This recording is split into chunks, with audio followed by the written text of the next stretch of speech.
ગુજરાતનો આવાજ।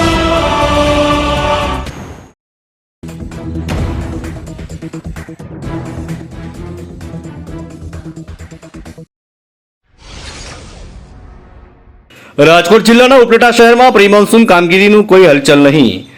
ચોમાસા પહેલા રાજકોટ જિલ્લાના ઉપલેટા શહેરમાં પ્રી મોન્સૂન કામગીરીમાં કોઈ હલચલ નહીં દેખાતા ઉપલેટા નગરપાલિકાના મુખ્ય અધિકારી જવાબ આપવાથી મીડિયા સમક્ષ કંઈ બોલવાને બદલે છટકી રહ્યા છે। જુઓ આ વિશેષ અહેવાલમાં। આગામી દિવસોની અંદર વરસાદી વાતાવરણ શરૂ થવાનું છે, ત્યારે વરસાદી વાતાવરણમાં વરસાદ શરૂ થાય તે પહેલા તમામ મહાનગરો અને નગરોની અંદર પ્રી મોન્સૂન કામગીરી થતી હોય છે।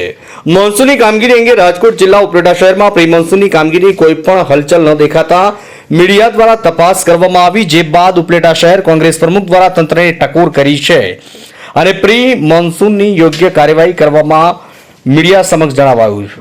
કૃષ્ણકાંત ચોટાઈ, શહેર કોંગ્રેસ પ્રમુખ ઉપલેટા। વરસાદી વાતાવરણ સમગ્ર સૌરાષ્ટ્રમાં જામવા માંડ્યું છે અને ગમે ત્યારે વરસાદની પધરામણી થાય એવી સ્થિતિ છે, ત્યારે ઉપલેટામાં જે પ્રી મોન્સૂનની કામગીરી થવી જોઈએ એ હજુ સુધી ક્યાંય પણ થઈ હોય એવું દેખાતું નથી। નગરપાલિકા પ્રી મોન્સૂન કામગીરીમાં ગંભીર બેદરકારી દાખવે છે। ભૂતકાળમાં નગરપાલિકામાં જે પ્રી મોન્સૂન કામગીરીની ગ્રાન્ટો આવી હતી એ ગ્રાન્ટો ખોટા બિલ બનાવીને ઉધારાઈ ગઈ હતી અને ત્યારબાદ ફરિયાદો થઈ અને જે ખોટા બિલ બનાવ્યા હતા એવા લોકો પણ પૈસા પાછા રિકવર કરી અને લેવા પડ્યા હતા। આવી નગરપાલિકાની ઘોર બેદરકારીથી ભ્રષ્ટાચાર ચાલુ છે, ત્યારે આ વખતે નગરપાલિકાને જે પ્રી મોન્સૂન કામગીરી માટેની ગ્રાન્ટ મળી છે એ ગ્રાન્ટનો તાત્કાલિક ઉપયોગ થાય। શહેરના ઓકરા, વાયા, ગટરો જ્યાં ભરાઈ ગઈ છે અને જ્યાં સફાઈની કામગીરી છે એ તાત્કાલિક ચાલુ થાય એવી શહેર કોંગ્રેસ વતી હું માગણી કરું છું। અને જે કામગીરી થાય પાયાની થાય અને પરફેક્ટ થાય, ક્યાંય પણ ખોટા બિલ ઉતરે નહીં।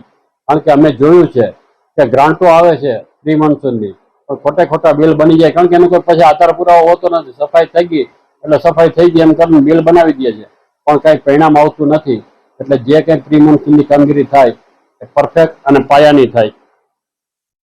અને આ પ્રી મોન્સૂન કામગીરીને કારણે જ ઘણી વખત નુકસાન પણ સહન કરવું પડે છે।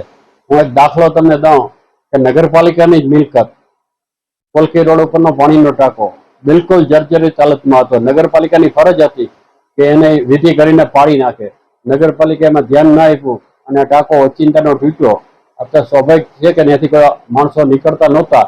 જો કોઈ રોડ ઉપર જ ટાંકો છે, જો રોડ ઉપરથી વાહન કે માણસો નીકળતા હોત અને જાનહાની થઈ હોત તો એમની જવાબદારી કેની? એટલે નગરપાલિકાનું તંત્ર ટોટલી બેદરકાર છે। આજે પણ ઉપલેટા શહેરમાં જે નીચાણવાળા વિસ્તાર છે, ખાસ કરીને ગાંધી ચોક, અશ્વિન ચોક, પંચારડી વિસ્તાર, રબારીવાસ, આ વિસ્તારમાંથી આખા શહેરનું પાણી જાય છે અને અહીંયા કુંડીઓ ભરાઈ ગઈ છે। એને કારણે પાણી રોડ ઉપર આવી જાય, કુંડીઓ ભરાય એનો તો વાંધો નહીં, પણ અમુક કુંડીઓ તો ઢાંકણા વગરની છે। જ્યારે ચોમાસામાં રોડ ઉપર પાણી જાય અને ઢાંકણા વગરની કુંડીઓ પરથી કોઈ નીકળશે ને કુંડીમાં થઈને ગટરમાં માણસ પડી જાય અને કોઈ જાનહાની થાય તો આની જવાબદારી કેની? આ તમામ બાબતોને ધ્યાનમાં રાખીને તાત્કાલિક ઉપલેટામાં પ્રી મોન્સૂન કામગીરી થાય એ ઈચ્છવા યોગ્ય છે અને જરૂરી પણ છે। ભૂતકાળ તંત્ર પ્રી મોન્સૂનની કામગીરી કરવામાં આવેલ કામો અંગે થયેલ ગોલમાલ અંગેના ગંભીર આક્ષેપો કર્યા હોવાનું પણ સામે આવ્યું છે। આ અંગે થોડા દિવસ પહેલા જ્યારે મીડિયા દ્વારા વિગતો અને માહિતીઓ માટે અધિકારીની કચેરી ખાતે રૂબરૂ અધિકારી સમક્ષ માહિતીઓ અને વિગતો માટે મુલાકાત લેતા જવાબદાર અધિકારીઓ પોતે રજા ઉપર હતા, જેથી આ અંગે કોઈ ખ્યાલ નથી એવો જવાબ આપ્યો અને છટકવાનો પ્રયત્ન કર્યો। આ જવાબ સાથે એવું પણ જણાવ્યું કે આ મામલે 2 દિવસ બાદ તેઓ વિગત અને માહિતીઓ આપશે અને જાહેર કરશે તેવું જણાવ્યું અને જવાબ દેવાનું ટાળ્યું હતું।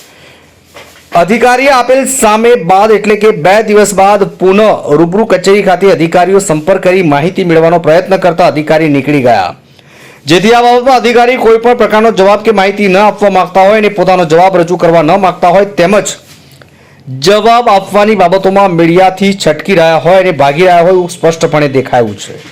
ઉપલેટાથી અમારા પ્રતિનિધિનો રિપોર્ટ।